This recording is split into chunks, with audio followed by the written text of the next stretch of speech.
In New Dark Age, welcome. Yes, welcome to you. I don't know how many of you listen to the Room Soup vlog. It used to be about my favourite on this platform.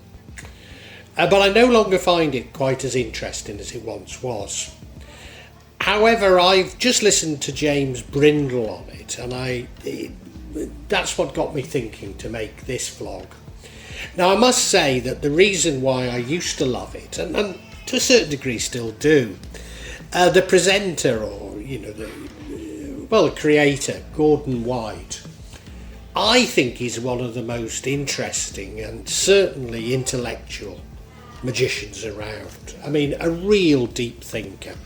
And he always gets me thinking, and this vlog with James Bridle was no exception.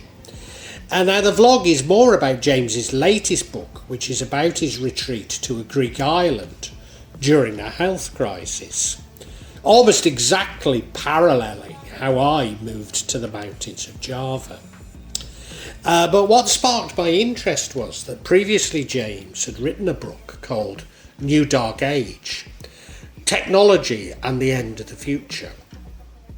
And of course, it has so many strong parallels with what I've been arguing on previous vlogs, but particularly the vlogs on the World Wide Web and cybersex.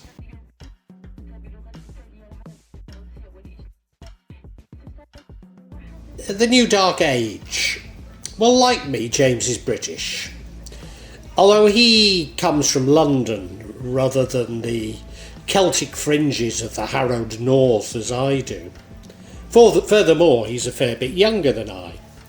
He studied computer science at university, despite him really being interested in literature. As he began to question the application of computer technology, and in particular the internet, he was invited to share his views at conferences. And he didn't start off by attempting to critique the internet and AI, but the more he researched, the more pessimistic he became, sort of mirroring me, who used to have IT-based businesses, knowledge-based businesses. That was at the forefront of many of the things he talks about, and now I've become increasingly sceptical of them all. He found that in order to illustrate his points, that it was better if he could use sort of 3D models or examples because people were better able to grasp his concepts. So, for example, he printed out all the changes and updates to a subject on Wikipedia. And these changes and updates in themselves formed a book. Now, these were so well received that art galleries began to ask him if they could actually show them as works of art. And as a result, James also became an artist. Unlike me, he argues that the internet and AI is creating a new dark age, whereas I've argued that we need to embrace a new dark age as an antidote to the impact of the internet and AI. Now, despite this nuance, I don't think we actually disagree on a lot. Although maybe I take my arguments a little bit further than his. Hence perhaps my pessimism in saying we need to embrace a new dark age. And indeed, I don't think he'd accept the insult of Ludditism, whereas I do. Indeed, he calls for a new contract between humanity and technology. Moore's law, well, it's really an observation, isn't it? But it forecasts that computer processing power will double every 2 years. Whereas James talks of Gates's law, which suggests that these gains will be negated by the accumulation in software of redundant coding. Our miscalculations concerning the value of big data are only a part of this computational fallacy. James also believes that it's implicated in our simple-minded acceptance of technology as a value-neutral tool, one to be freely employed for our own betterment. And I'm always getting into arguments on other YouTube channels when I complain about technology and science, and people always quote the Carl Sagan that, technology and science is neutral, it's how it's applied, whereas I think there's a bit more to it than that. I mean, I'm not disagreeing with Carl Sagan, who could, but I do think there's something rather sinister about technology and science and now.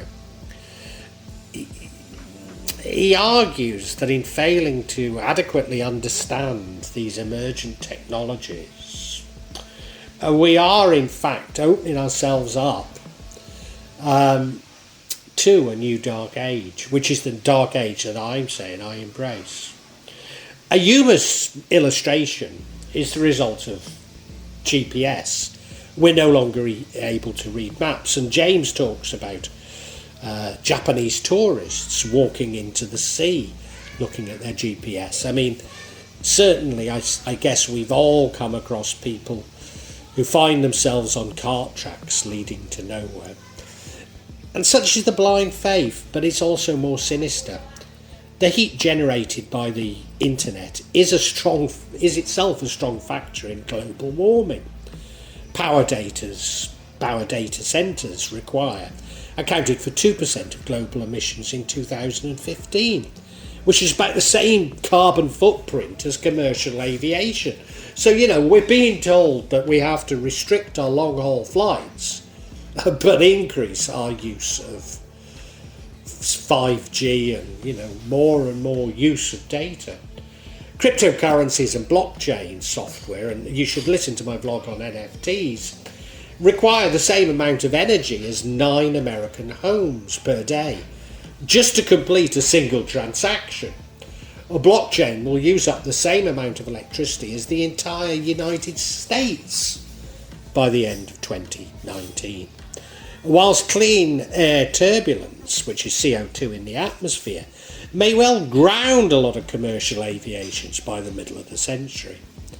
Is that why they want us to give up long-haul flights, so that they can keep producing more data? I wonder. Problems like this are never discussed, let alone addressed or even considered when we rush towards the metaverse. Of course, now computers are financially trading with other computers in countryside locations where space and power are available, but there's no symbolic imagery as there was to the previous cities and stock exchange. Financial systems have been rendered obscure and thus even more unequal. Indeed, it's this move towards virtual accumulation that's one of my greatest concerns. Although, as I say, James doesn't really take things as far as I.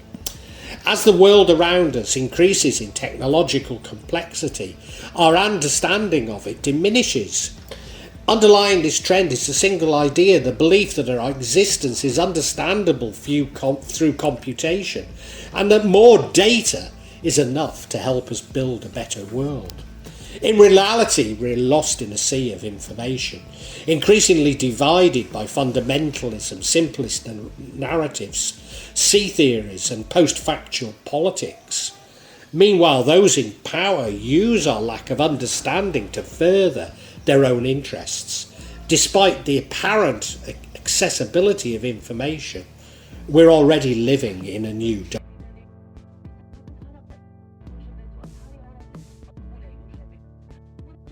democracy and human rights. The democratising potential of the internet is hailed by multinational corporations, those same corporations that stand to benefit from the positive PR and the freedom of platforms like Twitter promote. But James argues that we have uploaded vast swathes of our democracy and democratic processes to computers, the internet and AI. At its simplest, it's the use of voting machines in US elections. Seeing this autonomous decision-making as some form of technocratic efficiency. But taking an example of voting machines, it's so very simple to corrupt them. But because they're machines, we have this unfounded faith in their impartiality. I myself have been involved in citizens' juries and panels, presenting expert opinions to citizens using computerised voting to feed back results. seen as a triumph of democracy, but probably it's more about hiding the biases within the consultation exercise. Even when there still is democratic scrutiny over decisions, those decisions are informed by expert opinions, which they themselves are often informed by AI programs. New Dark Age points out the role of states in driving technology's negative effects, and military and intelligence agencies are using digital tools to cloak their operations, while expanding their ability to unjustly probe our own. There are secret government computers that are being used to surreptitiously spy on us, while their spare processing capacity is used to crack the prime factory and encryption systems that are vital for online privacy and commerce. Indeed, the US National Security Agency has already cracked some of the more commonly used prime number factors. But there's been no debate if government and its agencies have the right to spy on their own citizens in this way, nor indeed if it's desirable. All we get is more and more ludicrous suggestions that people who follow my religion are hell-bent on destroying Western civilization. Of course, the counter-argument is that if we have nothing to hide, what are we worried about? Well, try that using that argument on those named in the Panama and Pandora Papers, the very people who are imposing the scrutiny upon us. The digital world threatens privacy in institutions, reproducing racial inequalities and exacerbating economic ones, spreading in poor information habits and contents, while adding to climate change, as I've said. The technologies are potentially catastrophic, even computer simulations. I remember when I used to own these IT companies having conversations many years ago with people, and they would say, what's the worst thing that can happen with someone having all this centralised data? And I'd always answer, well, the worst thing that can happen is that fascists take over control of this data. Now that was a good few years ago, and it felt like the worst possible thing, completely unimaginable. But now fascism is alive and well in Europe, and growing in some ways in the US, Canada and Australia. So it's suddenly not so remote. Dark Age.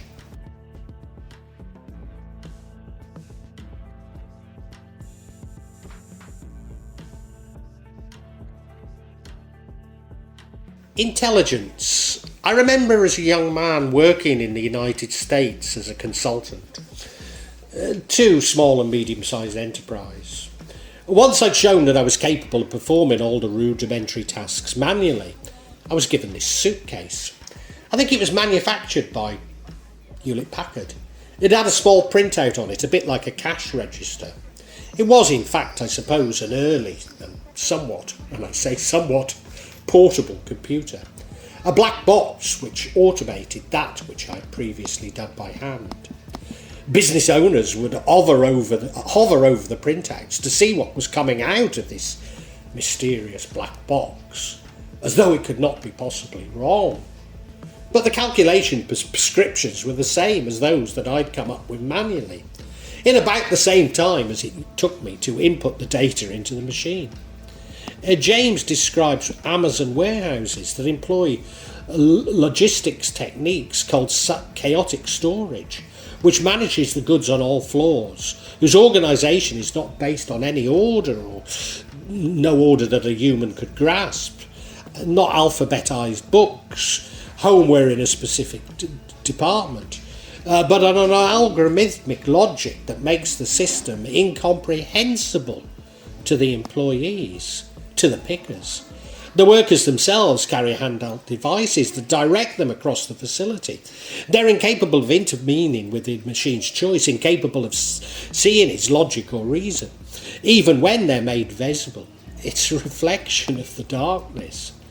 For James, this is the new dark age, in which in which the value we've placed upon knowledge is destroyed by the abundance of that profitable commodity, and in which we look about ourselves in search of new ways to understand the world The solution to problems, be they social, economic, environmental, has become always more processing power, more data, more complexity. But we have so much information, and our ability to predict and control God's creation is becoming less and less accurate. James spells out the crisis affecting scientific research, noting that the pace of discovery has slowed down in many fields. In the pharma world, it's been dubbed, this is dubbed Eroom's law. That's Moore's law spelt backwards. The replication crisis, the shocking inability of researchers to reproduce some key discoveries, is sowing doubts across some fields. In fact, health is a great example, particularly mental health. Despite having so much more information and expensive equipment, machines in the corner that go beep, and drugs, the health of people in the West is declining, and especially in mental health. AI is already developing algorithmically designed products, which are being already offered for sale on Amazon. James discusses the problems of this platform as it's replaced more antiquated forms of entertainment, noticing that in mixing up with normal children's shows in the algorithms, or are they uploaded bots of videos depicting gruesome horrors. Things like the wrong head trope, which involves Disney characters whose heads are separated from their bodies, floating on scene to the sound of nursery times until they're matched with the right body, or the bloody video of Peppa Pig going to the dentist. Whilst as a creator, I myself am placed under severe restrictions to protect children. Not sure if I can use the word beginning with S, which could simply mean gender. This kind of foresight is what James says will define the future, unless better information is given. You may know that I endured 20 years of abuse by a psychopathic covert narcissist, abuse which entailed me in involuntary celibacy. I remember subscribing to a website, I think it was called Married But Looking, as recommended in the Sunday Times.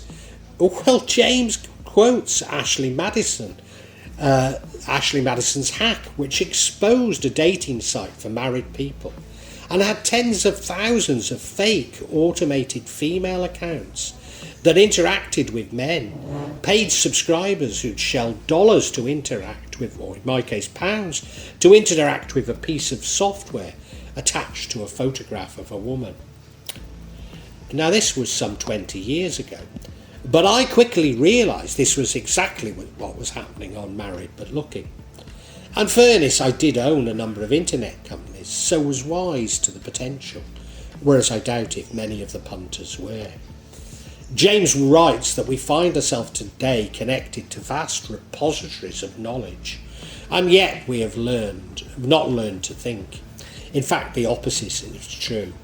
That is which was intended to enlighten the world.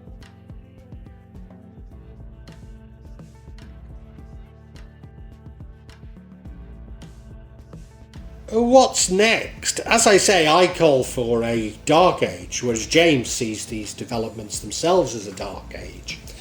I think that's really just semantics, but there are differences between us, as I've indicated. James doesn't take things quite as far as I. James believes that the situation is resolvable if we can only become literate on what is happening. Whereas I believe that everything, and I mean everything, every institution, everything I once believed in, everything I devoted my life to, has become hopelessly corrupted. I think we need to become self-reliant and go back to the land. Now I realise not everybody can go back to the land as I have, but we need something similar to occur.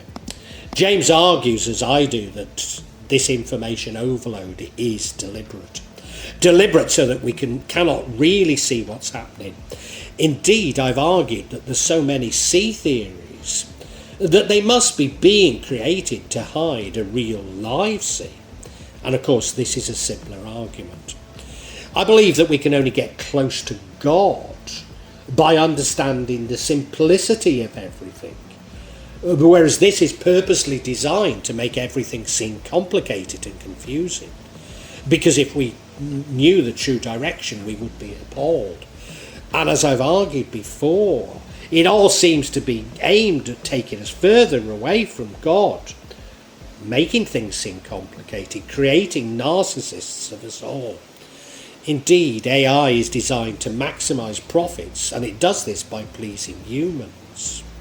And I've argued it does it by creating narcissists, and probably also the sea theories that keep proliferating, as news is now largely created using AI. But as James illustrates, what if AI spotted traffic slowing down around traffic accidents, as people slowed down to rubberneck the accident itself? Wouldn't AI create more traffic accidents?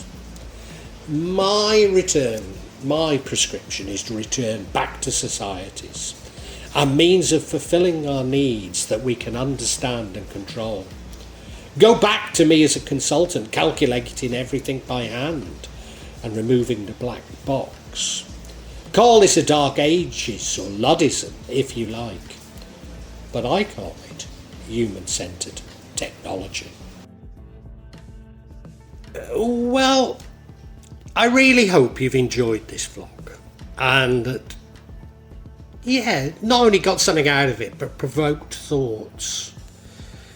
I'm not here to push my beliefs, my thoughts on you, only to open up your own thinking, get you thinking about the world and life.